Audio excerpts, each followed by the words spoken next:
Separador de LCD para celular ou tablet,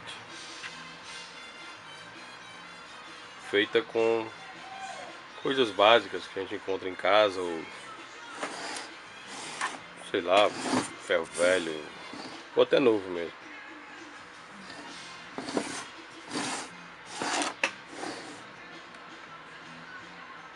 Essa parte aqui é onde esquenta, feita com uma sucata de um módulo de som automotivo, que tem um termostatozinho, um dimmer para regular a temperatura, um LEDzinho,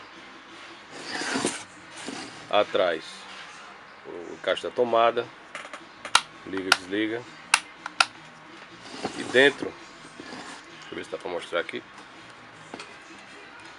é uma coisa bem simples que eu acho que todo mundo tem em casa, ou se não tiver, pode comprar um ferro de passar, ou um pedaço dele, cortei a ponta ali inteiro, não tirei nada dele. A única coisa que eu fiz foi essa caixinha de madeira, coloquei um adesivo aqui, uma plotagem, para não ter que pintar, né? Achei mais simples, mais rápido fazer assim. Aqui dentro coloquei uma tampinha, tá ali uma fonte de PlayStation 2, que eu trabalho com videogame, para alimentar o termostato, o sensor de temperatura ali tá o termostato, placa inteira, tomada, liga e desliga.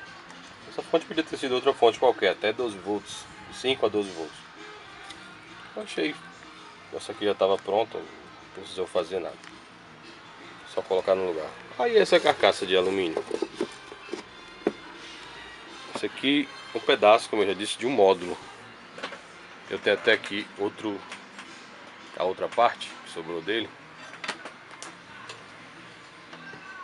era um módulo H-Boost. Coloquei até outra resistência aqui atrás, eu tava querendo fazer outro, vou aproveitar a resistência mesmo. Essa é de cafeteira, funciona muito bem também, já testei. Cafeteira velha que eu tinha, quebrou uma parte da garrafa, eu coloquei, reaproveitei isso. E tá muito simples, você coloca, corta no tamanho bom, tamanho certo. Eu aqui lixei, isso aqui era tudo cheio de linhas, eu lixei pra ficar liso, o máximo que eu consegui. Podia ter ficado melhor, mas foi para um uso rápido. Eu não quero para trabalhar, que eu não mexo com celular. Na verdade eu mexo com tablet. E para tablet ficou no tamanho bom. O celular ficou maior ainda, melhor ainda. Fiz também uns furos aqui para, esse lado aqui não tem, mas no outro tem. Colocar umas garras para segurar. Só que isso eu não fiz, porque eu não achei necessário. Como eu disse, eu trabalho com tablet. É isso. Depois eu posto um vídeo mostrando ela em funcionamento, em ação. Valeu!